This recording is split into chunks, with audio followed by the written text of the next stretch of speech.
So you two were born in southern Georgia and spent most of your, Gloria, your whole adult life, and Mom until you were what, 50, 40 something, you moved down to New Mexico?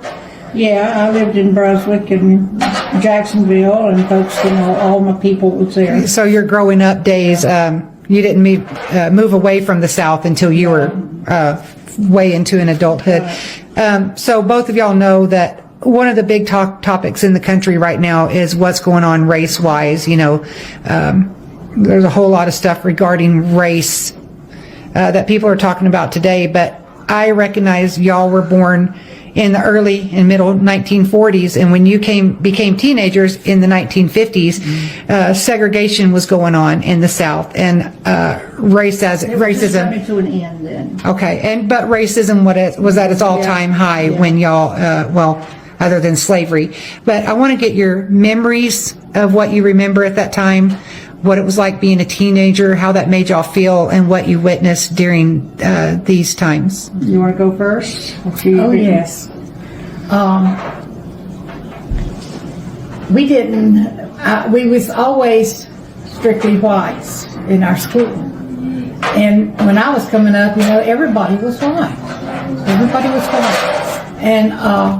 And then when they started integrating, it didn't bother me. I didn't like some of the things that the Ku Klux Klan done. I did not like that at all. Even as a child, I knew that's not right to treat the black people like that. We had a mother, a Christian mother, that kept us straight, that God loved them just like He loved us. That's right. And that's where my father was racist, very racist. Yes, and, he was. I didn't know my grandmother was until a talk on the porch we had one day. But were you through? Yeah. Tell me about... What's up, my people? Welcome back to the channel. Guys, imagine, I didn't expect this because this story is very crazy. It means that it is an unbelievable story, guys. People are talking about it everywhere. And what shocks me the most is this. It's not just black Americans speaking up. Even white folks are standing up and saying, yeah, we did this, and saying everything. It's very true. Oh my God. This is very crazy, guys. Guys, this is unbelievable. Oh my God. So guys, today let's talk about what's really happened and why it blew up and what people are now admitting. Guys, let's get straight into it. I will be right back with more commentary.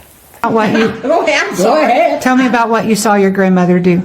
We were sitting on the front porch and on Jacksonville, Florida. We had big white rocking chairs on this old mansion. It used to be at one time, and they fixed it up, and it was a beautiful home. And we were sitting on the front porch, and this elderly black lady come walking by with her hair tied up and taking her groceries home and just walking along. And Grandma said, "Look there. She thinks she's just as good as anybody." And I'd never heard her say anything. No. And I said, "Well, Grandma, she is. She's not hurting nobody." I said, "She's just taking her groceries home." Well, at the time, the Black Panthers was fighting for civil rights and stuff, and it was all over the TVs. And she says, "Well, you just wait. One day they're going to be marrying and marry white and black and everything, then you'll see. You'll see." Oh, well, she was right. That's exactly what happened. But I'd never heard Grandma talk that way, talk down, because she wasn't doing anything, just going home. But if it wasn't for a black woman, my Daddy couldn't have made it. Grandma could not feed Daddy, but there was a black woman that worked for them that was feeding her baby, so she fed Daddy, because Grandma's milk had dried up. He was fed and kept alive by a black woman. And this is something they didn't like to talk about too much, but I know because I heard it. And they thought they used her like a cow, is what they did. Instead of, I don't know if they ever thanked her for what she did for Daddy, but Grandma had 7 children, and Daddy was the baby. And she was in her 40s. He was a change of life baby. they called them, and she got childbirth fever or something. She got sick. Anyway, she had no milk for Daddy. But that black wet nurse fed my father. And you would think that there would be some kind of thankfulness there. I never heard that. I didn't hear that out of them. As a matter of fact, they didn't care to talk about it. But she kept Daddy alive with her milk. Tell me what it was like going out to dinner, going to the movies. You take the theater. Where we lived in Buxton, Georgia, they had a theater.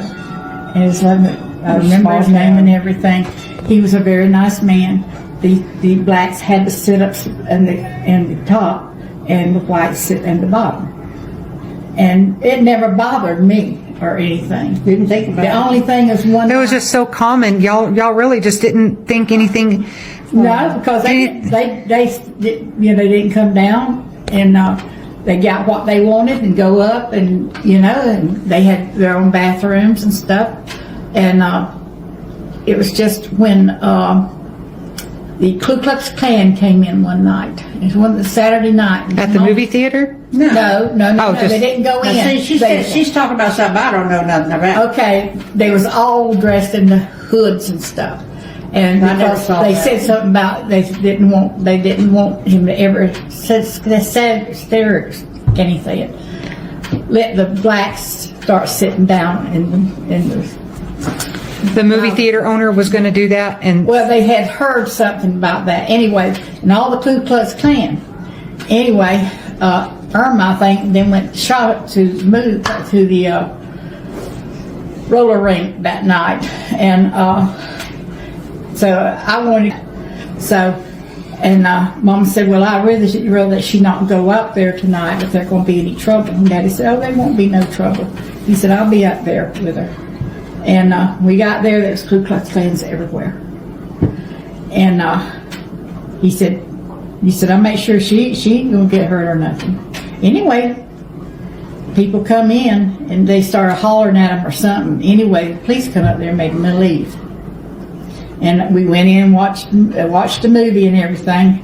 Come back out, couldn't see nothing nowhere. But after that, they did integrate. And as far as I know, I never heard of any problems after that. But I think he kind of woke the people work. See, in a small town, and you knew some of these men with these hoods on. Guys, anyways, after watching all the clips, let me be honest, guys, I'm shocked. I didn't think people would admit this, because when you see white folks saying, no, this didn't just happen to black Americans, because this is something we also did that say a lot. Imagine, guys, I'm telling you, this is very crazy. This is very hard to hear.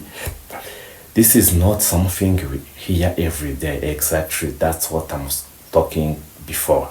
The things that stood out to me is how open people were. Nobody was hiding, nobody was pretending, and they were saying the truth exactly. And when people tell me the truth like this, it hits hard. Exactly. This is very understandable, and it makes you think, wow, so this is bigger than we thought. Exactly. With this moment is very important, because people from different groups are agreeing on the same things. Oh my God, guys, this is very crazy. This is insane. It's rare to see black Americans and white Americans say the same message. Imagine, guys, this is very hard to hear. This is unbelievable. This is insane. And when something grows this big, it means there is a real problem, and people are tired. Exactly. People are tired. Let me repeat it again. And let me speak from my heart. Guys, this shows that people are waking up. People are not scared anymore. If white folks are admitting things that used to be denied for years, that means the truth is finally too big. Oh my God, guys, too big to hide. This is very crazy. This is very hard to hear. And guys, this tells me one thing. People want change, people want fairness, people want respect. Imagine. And the more people speak up, the harder it becomes for anyone to ignore it, guys. The action on Ren are weird, exactly. This is truly understandable. People are arguing, people are shocked, some are happy, and that others are finally admitting the love. And the biggest thing I noticed is this, guys. Nobody is staying quiet. This is very crazy, and everyone is speaking. Guys, I think that we should learn that truth wins. This is very understandable, guys, and you can try to hide something, but when people from outside finally speak up, the truth comes out. Exactly. This is very, very understandable. This is very clear, guys. So guys, at the end of the day, this didn't stay only with Black American. This didn't stay in one group. This became something bigger. Exactly. This became something large or bigger, as I had said above. And the moment white folks come out and said, yes, this is what we did, that changed everything. People are not brains, oh my God, anymore. And people see what's going on. Guys, imagine. I'm telling you, this is very crazy, guys. And trust me, this is only the beginning. Guys, thanks for watching.